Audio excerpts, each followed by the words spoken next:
Hola. Hola. How are you? I'm very well. I'm surprised that you're so early. Am I really? Oh yeah, you're like me. It's only 11:35. Are you serious? Yeah. I got on the bus at 11:35 in James Bay, I thought. You probably got the earlier bus. Oh, that's what happened. I'm so used to taking I don't even look at them anymore.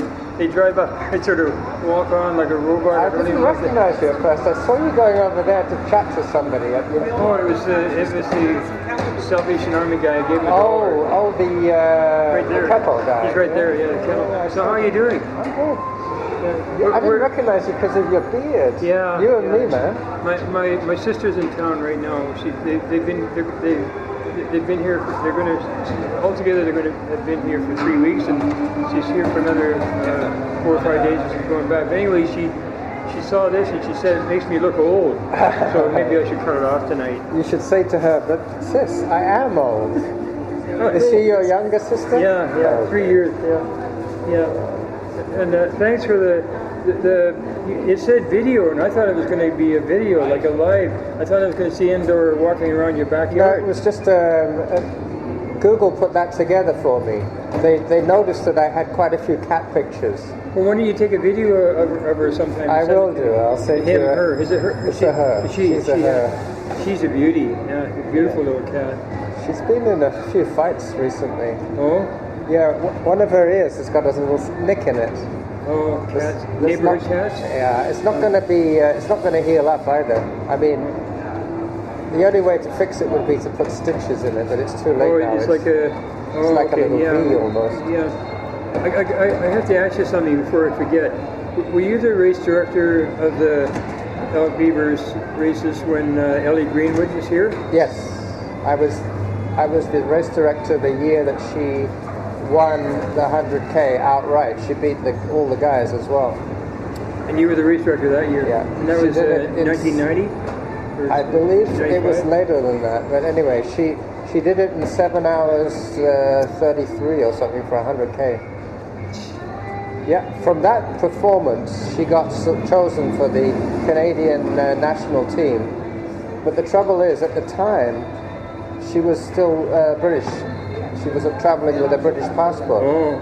So she couldn't be part of the Canadian team. But she went to Qatar and ran the 100K on asphalt. Can you believe running 100K on asphalt? Yeah. It'd be soft. Well, it wasn't. Well, maybe because of the heat, but she said it was unbearable, and she wasn't used to running hard surfaces for so long. Oh boy! But she's a trail runner. Basically, yeah. Oh yeah. Mountain runner. She doesn't like the flat very much either. Well, I was thinking about you yesterday when my brother-in-law he's a scrambler, and he ran up Mount Doug yesterday on the trails. I didn't even know there was a trail. And Al and I used to go up the road. Yeah, no. I posted a video on Facebook of me running up the trails. From where that steel gate is, you can go all the way up to the top on the trails? Trails all over the place that will take you up. Irvine is one of them. What about over down the other side? The Blenkinsop side? Glendenning or Blenkinsop Trail. I've been told it's dangerous and it's steep on that side. Is that true? It is. It is steep. You can't really run it, not because it's too steep, it's because it's too dangerous. But could you, in theory, park somewhere along Blenkinsop Road and then go up this way if you wanted to go up this side, the front of it? So the best way to get there would be to take the 39 that drops you right at the foot of Mount Doug, and then go up one of the trails. One day we should do that. We should arrange to meet, and I'll meet you at the bus in Gordon Head, and we'll go. I'll show you the way up. I hope you don't think I'm a wimp, but I was wondering, do you mind getting the bus down there? Like I'm a bit knackered. I went out and I did a long one this morning, and I shouldn't have. Well, so you've already walked, eh? Yeah, or do you want to walk down there? Are you set on? You have your heart set on walking down there? Not really. I've already walked 5.5K to get here. Okay, well let's get the bus down there then, and it'll save my leg because I don't want to overdo it and end up back and having all that the problems I was having. So what was it originally that got you on the walker? Was it your hip? Or your groin? We'll know absolutely for sure when I'm having one more test. But the first test I had was an X-ray and it didn't show anything. So the doctor's suspicious, and he says, you're gonna have an angiogram or a CAT scan, and I'm on a waiting list. There's a big waiting list in Victoria for those. So I'm on the waiting list. So once I get the results of that, I should know, Carlos. You know, it's in there. But there was a pain that made it hard for you to walk. I couldn't walk. I couldn't stand up. So how long were you on the walker for? About a month and a half. And did it help? And it was weird when I got rid of it. I didn't even. It was almost like I didn't know how to walk properly because I was bent over so much. Yeah, that was probably not well adjusted for your height. We had it up at as far as it would go up, but obviously not high enough. The doctor said, "I don't want you to do that. Like just like our mothers told us when we were kids, stand up straight, keep your shoulders back." So I'm trying to do that, and I'm trying to concentrate on form rather than speed. Yeah. And I think, and the other thing is not to slouch. Try not to slouch. I'm trying not to do that. I was thinking, there's race walking and there's power walking. Yeah. Now race walking, I mean, that's out of the question for me, and that's an official sport. Yeah, and it's also judged. If you're in an event, they will disqualify you. So forget about race walking, but power walking or fast walking, you can go as you please, as fast as you want, isn't it? Yes, it is. You know what I call that kind of walking? Hiking. Hiking. Power hiking. Well, it's a cross between power walking and hiking. There's a lady, I see her on Dallas Road in the mornings. I think she's a nurse.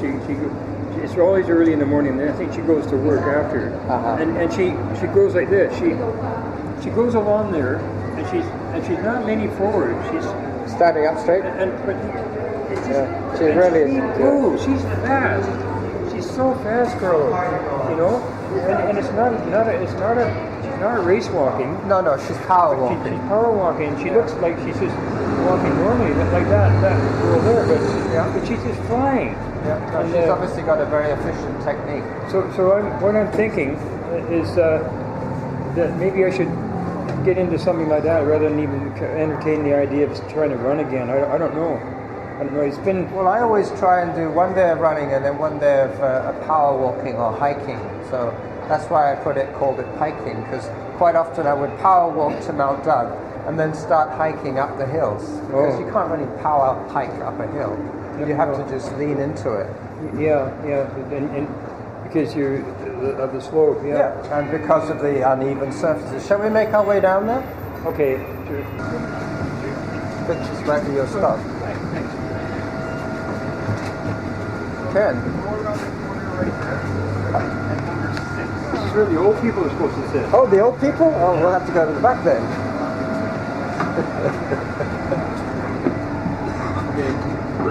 Is this where the younger people sit? In the gallery? Up in the gods? Gallery. Well, I'm interested to see the guys. I haven't seen them. I've missed a couple of meetings. There might be some ladies there today, too. I hope so. We should try and encourage people like Wendy Davis to come, because she's from the old school. She knows all the people we know. But I can warn up you, Carlos. When Bob Reed was race director of the LB 50s, he asked me, and do you know Dan Harlow? Yes. He asked me and Dan Harlow to look after the water stock way over by on the far side where that boat launching ramp is, you know? Yep. The lake. And he asked us to look after Andy Jones's drinks. Yeah. So I witnessed that. I witnessed that performance by Andy Jones. Yep. That was amazing. I was there too that day. Were you there too? The other end. And you were there too? Wasn't that amazing what he did? I mean, that was truly amazing. I mean, that was a world-class performance in my opinion. I think that was something like 7 hours 15 for 100k. I thought it was under 7. Maybe it was. But I know it was a world record. It might still be the world record. At that time, yeah. For trail. Maybe it's probably been broken since. It's been broken on the track and it's been broken on the road, but I don't think anybody's ever broken it on a trail. Yeah. And they'll be hard pushed to find an easier trail than Mount Beaver to run on and still be called a trail. But yeah, that guy, he was just running. He did. It was like 10 what is it? 10 times 6. Okay, Yeah. so he did 10 Ks, basically a 10 40-minute minutes of the leg. pace. Yeah, 40-minute pace. or under. I don't know what it works out to. I think it was around 40 minutes, maybe 42-minute pace. Yeah, it was pretty. And he had this stuff. It looked like tapioca pudding, sort of a gross-looking stuff. It was he had it all in these little cups, and he'd have it on the table, and he said, "Oh, you don't have to hand it to me. Just set it out in a row, and every time he would grab it as he comes by, you know." Yeah. And then he would drop it about 50 yards up the trail, and I'd go and Pick it up. And he'd say, "Oh, you can pick them all up, then recycle or throw them in the rubbish or whatever." Yeah. And there was, but I never did find out what it was. But it looked like tapioca pudding. Some gross. Maybe it was a special milky sports mixture that he had. I don't know. And Dan Harlow was a good runner, Carlos. I know. I used to run with him. Did you? Oh, I didn't know that. Yeah. And Meryl, his wife, was Meryl. Yeah, Meryl Harlow, I think. She was Welsh. oh, I didn't know. Yeah. They used to have a Welsh dragon on the back of their car, like a sticker. Oh, yeah. Oh, there goes the wheelchair guy.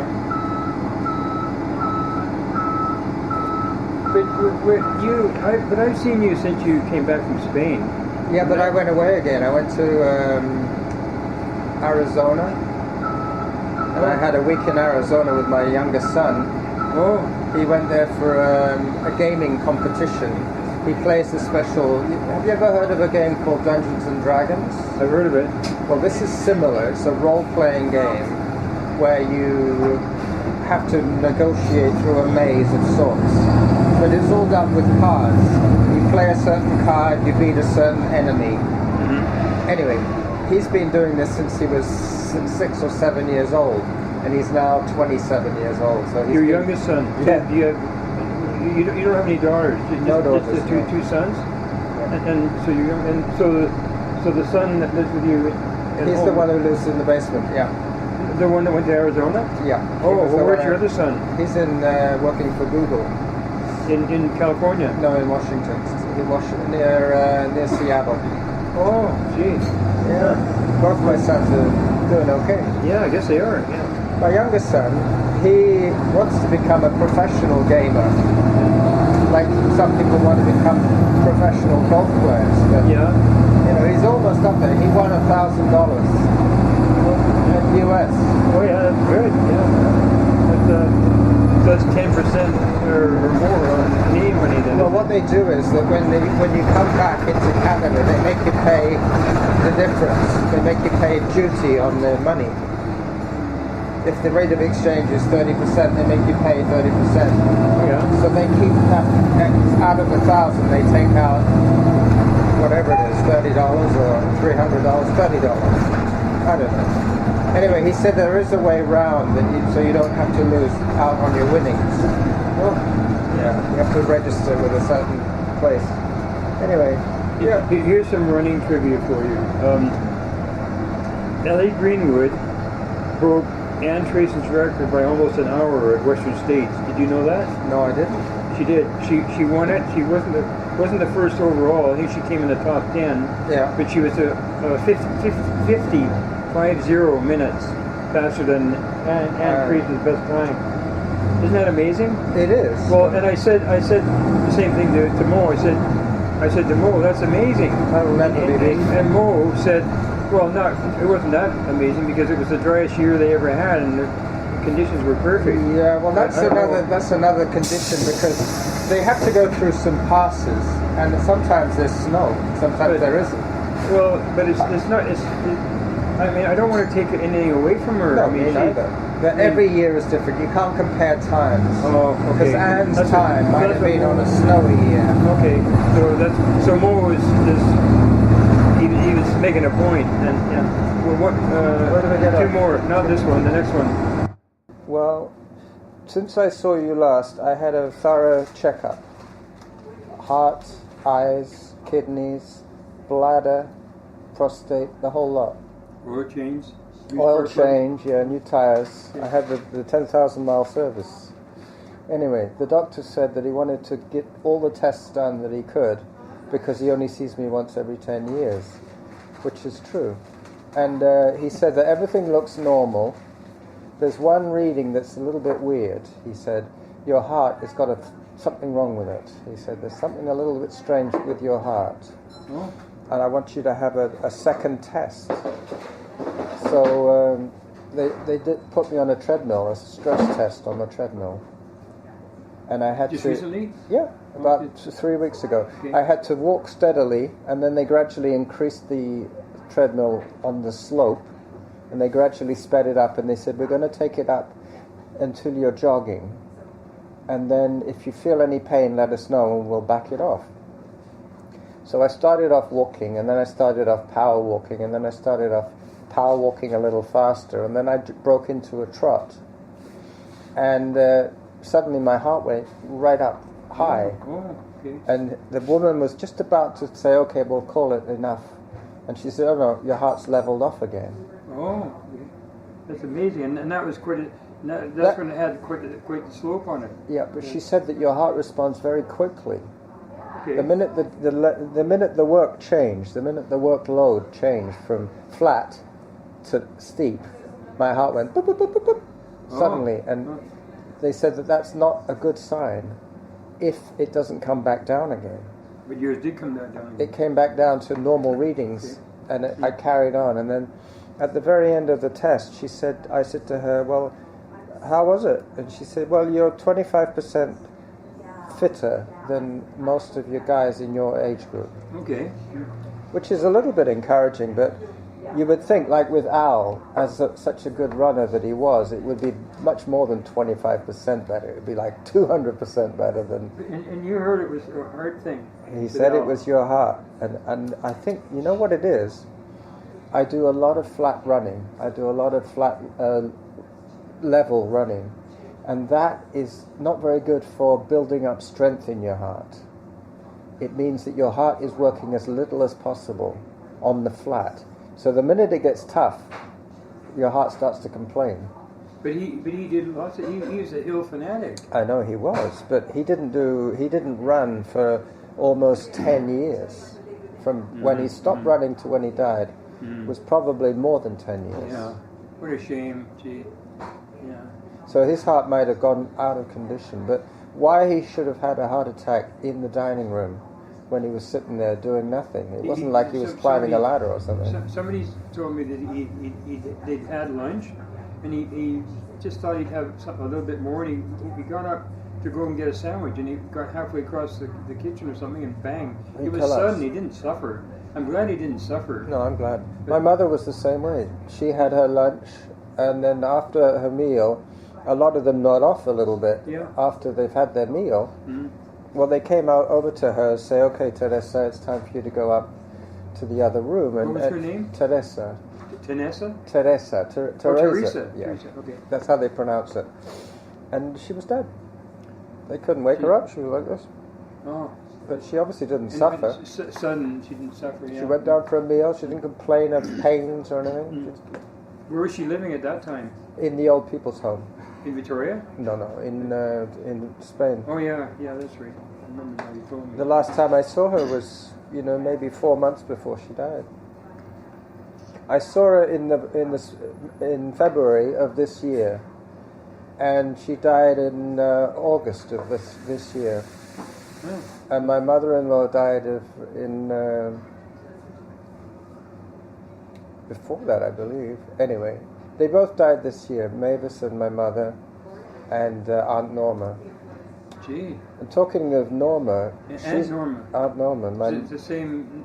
My wife's namesake. Your wife is named after that lady. Yes. That was Mavis's younger sister by 10 years. Anyway, so Mavis and Aunt Norma grew up in England.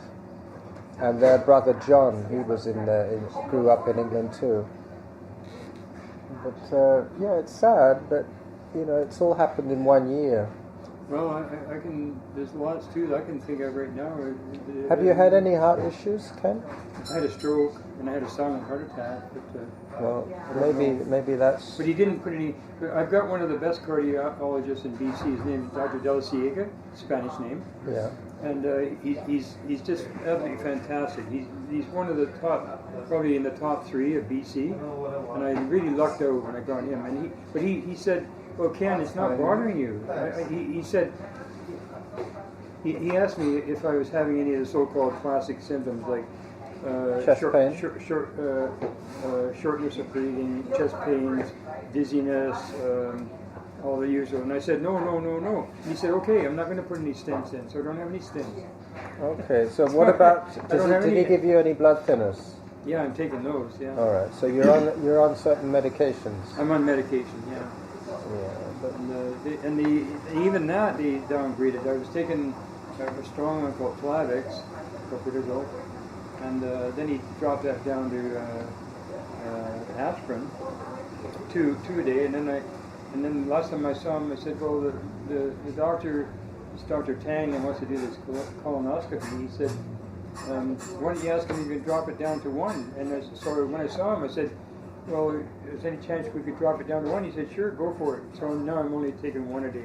Okay. 81 milligrams. And have you mentioned that you want to get back into active running or walking? He didn't look at me very nicely when I said I want to do one more marathon before I kick the bucket. Uh-oh. The doctor, he said, well, you can do 8Ks or 10Ks, but forget the marathon.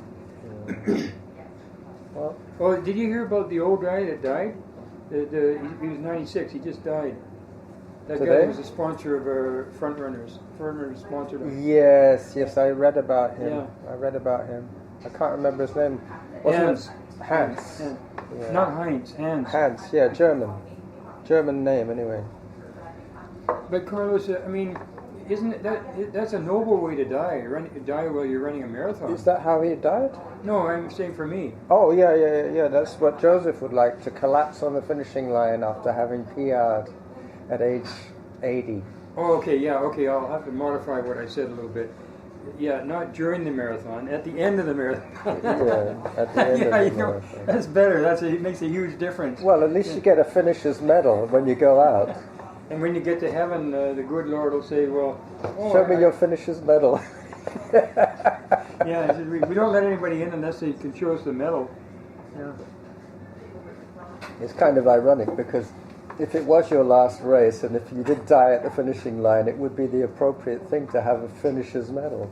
Well, my sister wasn't very happy about that. She's a nurse, and I told her, I said, that's the honor. I don't want to die in an old man's home. She said, well, how do you want to die? And I said, at the end of a marathon.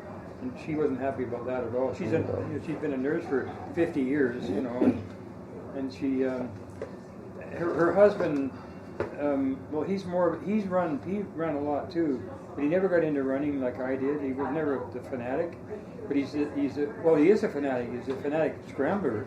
Yeah. He belongs to that club in Calgary. They called the. Did he come over as well?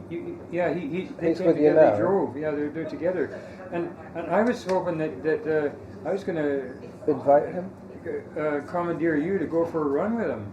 I would do. Would you? Of course. But I'll ask him. I'll see what he says. And he has a car? Yeah, he's got a car. Oh, well, that's perfect. He could drive you and him to Mount Doug, and we could scramble up the trails. You and him, not me. You too. Then I definitely would die. I'd die halfway up Mount Doug. Oh, no. I wouldn't make it to the top. But I'll ask him, Carlos. Well, maybe if he brought his wife, then you and her could walk around the trails at the bottom, and he and I could scramble up the trails to the top. Well, I just wish I could get through to him. He's stubborn.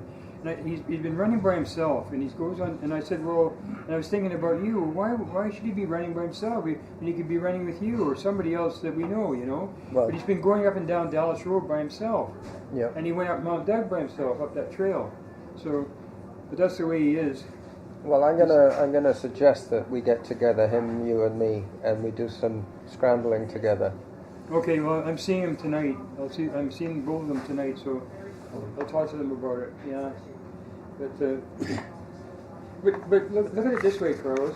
I mean, if we old guys like us, I mean, we have to make room for the young people coming in behind us, right?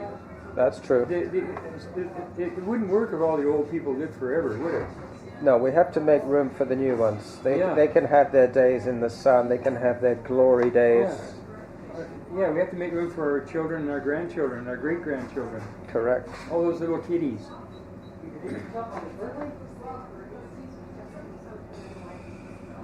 I was planning to walk from the bay to here with you. Then I messed things up for you. Well, you did, but I forgot to switch off my app, so it's now got part of my journey on the bus. I'm pretty sure, anyway. Oh, It doesn't really matter.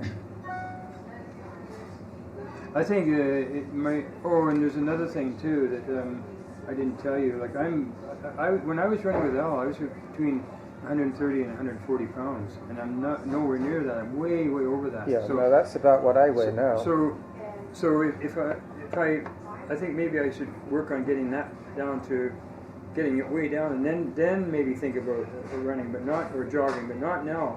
Not when I'm heavy like this. Yeah. Joseph took some pictures of me in the Terry Fox run, and I looked at that photo this morning, and there's a date. He put a date at the photo. It was 2014. So I know that I was running and jogging and walking in 2014 in the Terry Fox run. So that might, and that was 2014. So that's what 3-4 years ago, 3.5 years ago. So Yeah. Did you read the newspaper? No, I don't read the. You don't read the newspaper? No. I was just wondering what that was about. That Tree cutter must pay ex-mayor $35,150. Probably somebody took a tree down that they didn't have authority to take down. It might have been a protected tree like a Gary oak or a arbutus or a sequoia. If you cutting the what's it called? The flowering maple is a protected tree as well. And cutting trees down in Victoria, that's like setting off a car bomb in Times Square in London. It's just as bad, right? Well, it's a no-no, isn't it? You just don't cut trees down here. Unless you're a logger. Yeah. Logging ended in Victoria before Captain Cook left, I think. Before we were around. Yeah. Logging probably stopped in Victoria when it was still called Fort Victoria. No, they were at Port. They were still logging in Port Renfrew in the 60s. But that's not Victoria. Oh no, yeah. I'm saying in Victoria. In Victoria. They used to call Mount Doug the Hill of Cedars because they used to go and log up there. They logged in Mount Douglas? Yeah. Wow. The old growth they cut down. There's only a few left. There are some left? The natives were cutting it down before, but they would take off selective limbs from the trees. They wouldn't take the whole tree down. Okay. They would just take a branch off. When you see what they did with their stats and what they did, Carlos, it's just mind-boggling. And we're talking, how long ago was 1970? That's 47 years ago. Yeah, and he runs 28 flat on the track.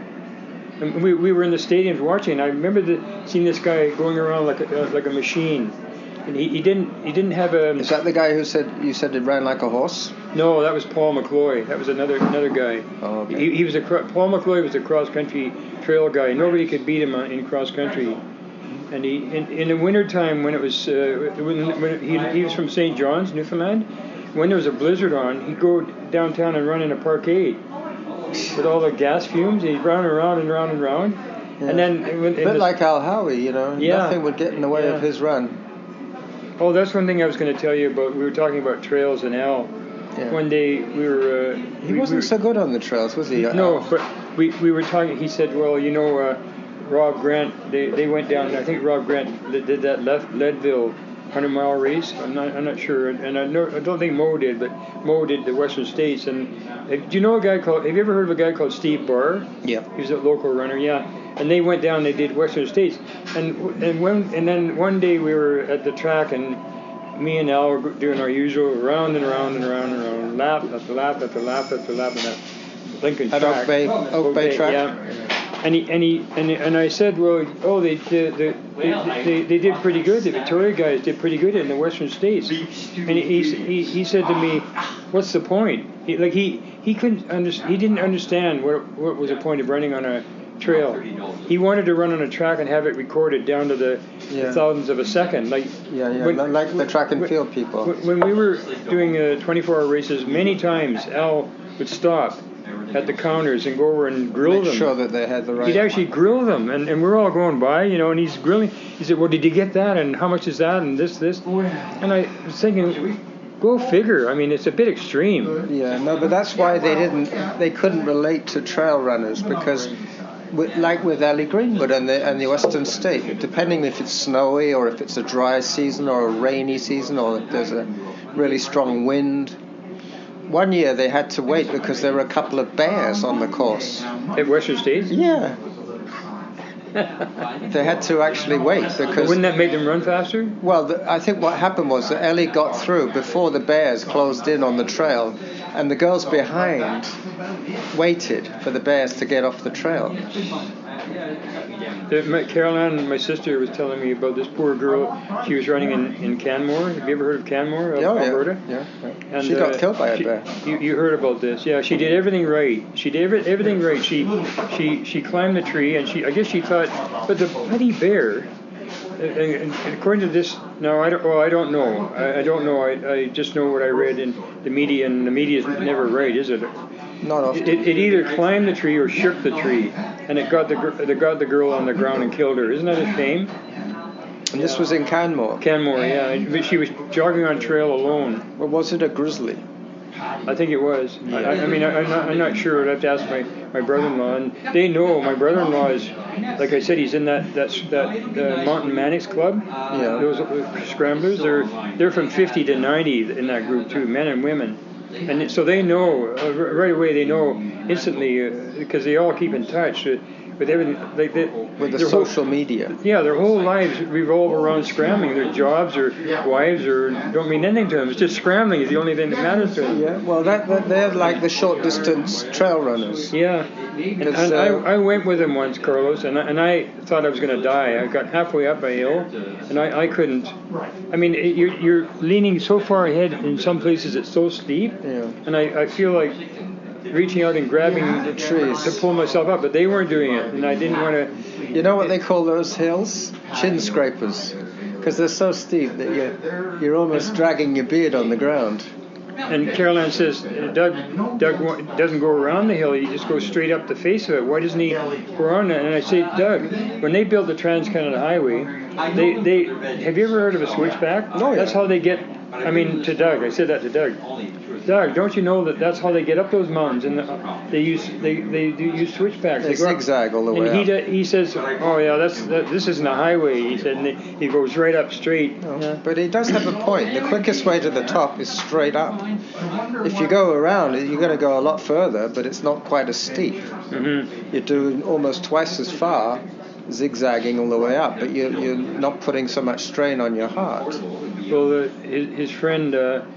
He had his friend for years and years, a German couple. They've known for 50 years. They live in Cochrane. Never heard of Cochrane. That's another.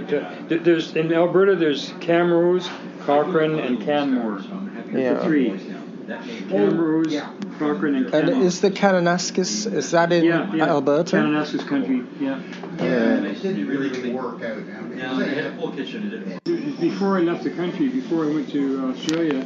And I got mixed up with he was a Kiwi, and that's one of the reasons why I went to New Zealand, because I met this guy and he was the camp doctor or first aid guy or something, but he was running, and I knew the Kiwis, they were like this. I was in a camp full of 1,000 rednecks, like big, beer swilling, big fat guys that construction workers. They running was the last thing on their minds. But where was this? At Port Hardy, and they were giving us a bad time. We'd go out and run, and anyway, we went out. I was alone that night, and I went out and I got on an old logging trail. It was overgrown, but it was just like running on a carpet, because the grass was only about that high, and it was like a golf course. Yeah, but in the middle of nowhere. Wow. And there was shalal on both sides, fairly close.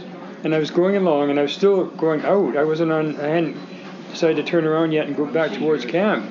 And this Lincoln, the black bear came out, and he came out of the bush on that side on my right. I'm going that way, and he stopped and he looked at me, and I just freaked out. Was it a he bear or she bear? I couldn't tell. I didn't ask her, him or him. And sometimes if they have pups, that's no, when they're dangerous. I was lucky, but the thing, but. No, cubs, I think they're called. I stopped, and maybe that was I was going on the trail like this way, and he was there, and I stopped. Now whether that was like the right T-junction. I don't know if that was the right thing to do or not, but that's what I did. And the bear, he looked, and then he looked away, and he just ambled across the trail and disappeared into the shawl on the other side, on the left side, and I thought, whew. So I just turned around and headed back to camp. But by that time, it was still long enough, you know. When I told the foreman, I don't even know why I told him, and he said, well, you know, if you get killed up here, it's your own fault. We're not going to come looking for you. No. And they told me when I went to Australia, and I was at the mine down there, they said the same thing. They said, if you go out on Sunday, when we only have one day off, Sundays, if you go way out there and we don't see you, we're not going to come looking for you.